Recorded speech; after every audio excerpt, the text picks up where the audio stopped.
حضرت سفیان ثوری رضی اللہ تعالیٰ عنہ کے زمانے میں ایک چھوٹی سی لڑکی، چھوٹی کیا جوان لڑکی کا انتقال ہوا تھا۔ حضرت سفیان ثوری رضی اللہ تعالیٰ عنہ یہ بھی مشہور تابعی ہیں، فرماتے ہیں باپ کی اکلوتی تھی، باپ بہت پیسے والا تھا، ہر اس کی خواہش پوری کرتا تھا، لیکن جوانی میں مر گئی، قبر میں دفن کر دیا گیا۔ یہ بہت رویا۔ حضرت سفیان ثوری کے پاس آ کر کہتا ہے مجھے معلوم نہیں وہ دنیا ہوتی کیسی ہے، قبر کی دنیا کیسی ہوتی ہے۔ میری بیٹی بہت مجھے عزیز تھی، بہت پیاری تھی، دفن کر کے آنے کے بعد ایک ہی خواہش مجھے ستاتی ہے، کاش میں اس کی قبر کی زندگی کو ایک بار دیکھ لوں، وہ کیسے ہے، کس حالت میں ہے، میں ایک بار اس سے بات کر لوں۔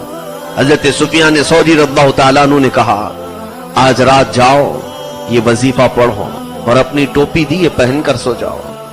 وہ بندہ کہتا ہے میں آیا گھر، اس امام کے بتائے ہوئی بات پر عمل کیا، ان کی ٹوپی پہن کر سویا تو فوراً میں نے دیکھا حجابات ہٹ گئے ہیں، میں اپنی بیٹی کی قبر کے پاس کھڑا ہوں اور میں نے اس کو ایسی حالت میں دیکھا کہ جس کو میں بیان نہیں کر سکتا۔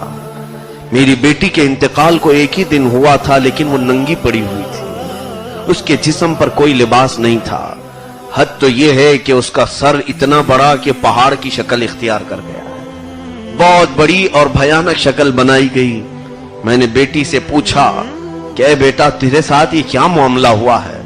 وہ زار و قطار چیخنے لگی اور کہنے لگی ابا جان تم نے ہر میری خواہش پوری کی، یہ دیکھو جو میں اپنے بال کھلے رکھ کر باہر گھومتی تھی، فرشتوں نے میرے سر کو پہاڑ کے جیسا بڑا بنایا اور میرے ہر بال کو درخت کی جو جڑیں ہوتی ہیں ان جڑوں کی طرح بنایا، اور ایک فرشتہ ایک جڑ کو کھینچتا تھا، جیسے میرے ایک بال کو کھینچا تو میرے سر میں گڑھا پڑ جاتا تھا، جیسے کسی درخت کے جڑ کو ہلائیں تو پوری زمین ہل جاتی، کھڈے پڑ جاتے ہیں۔ میرے ایک ایک بال کو اتنا بڑا بنا کر کھینچا گیا، میرے سر میں گڑھے پڑ گئے،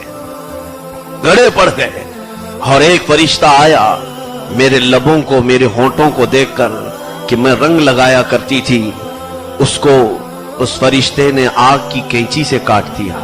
آپ دیکھیں کہ صرف میرے دانت دکھ رہے ہیں اور کچھ بھی نہیں دکھ رہا ہے، میرے جسم پر اب ہونٹ نہیں ہے، میرے چہرے پر صرف میرے دانت نظر آ رہے ہیں۔ وہ کہتی جا رہی تھی کہ میرے جسم کو میں نمائش کے لیے تیار کرتی تھی، میں لوگوں کو دکھانے کے لیے، زیب و زینت کے لیے تیار کرتی تھی۔ ابا جان کچھ ایسے فرشتے آئے جنہوں نے میرے کفن کو بھی ہٹا دیا اور مجھے دوزخ کا لباس سب سے پہلے پہنایا گیا۔ اس دوزخ کے لباس کو پہنتے ہی میرا جسم پیپ کی شکل اختیار کر گیا اور اتنا گلا کہ ایسا لگتا کہ اب کسی گٹر میں ڈال دیا جائے تو میرا جسم بہہ جائے گا۔ لیکن اچانک ایک فرشتہ پھر آیا اور کہا رب کا حکم ہے کہ اس کا جسم دوبارہ بنایا جائے، اس کو پھر سے دوسری چمڑی پہنائی جائے، یہاں تک کہ مجھے پھر دوسری چمڑی پہنائی گئی۔ یہ عذاب کل کی رات مجھے کئی ہزار مرتبہ دیا گیا ہے، ایک رات میں کئی ہزار مرتبہ مجھے چمڑیاں پہنائی گئی، کئی مرتبہ جسم بدلے گئے اور صبح تک وہی ہوتا آیا ہے۔ میرے ناخنوں کو کھینچا گیا ہے، میری آنکھوں میں سلائیاں ڈالی گئی ہیں۔ اے میرے باپ، یہاں کا ایک پل ایک صدی سے بڑا ہے، یہاں کا ایک منٹ 100 سال سے بھی زیادہ لمبا ہے۔ آپ شاید مجھے کچھ قرآن پڑھایا ہوتا، آپ نے کچھ مجھے اللہ اور اس کے رسول کی باتیں سکھائی ہوتی تو میں ان ملائکہ کو کوئی تو بات کہہ کر کے بچ جاتی۔ یہ بار بار مجھ سے سوال کرتے ہیں اور میرے پاس ان کے سوالوں کا کوئی جواب نہیں ہوتا۔ وہ باپ سنتا رہا یہاں تک کہ جب اس کی نیند بیدار ہوئی تو اس نے دیکھا کہ اس کا جسم پورا ہل رہا ہے۔ عزیزان گرامی، یہ حضرت سفیان ثوری رضی اللہ تعالیٰ عنہ کے دربار میں حاضر ہوا اور کہا میں نے وہ کچھ دیکھا جس کے بعد اب دنیا میں کسی چیز کی لذت باقی نہیں رہ گئی۔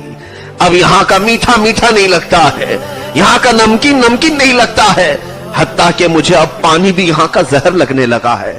میں نے دودھ کو بھی دیکھا تو یہ مجھے شراب لگنے لگ گیا ہے۔ دنیا کی ہر چیز سے میری تمام چیزیں اٹھ گئی ہیں۔ اے میرے عزیزوں، آج یہ تمام باتیں صرف میں اس لیے عرض کر رہا ہوں، کیا ہم نے جینے کے آج طریقے ایسے بنا نہیں رکھے ہیں؟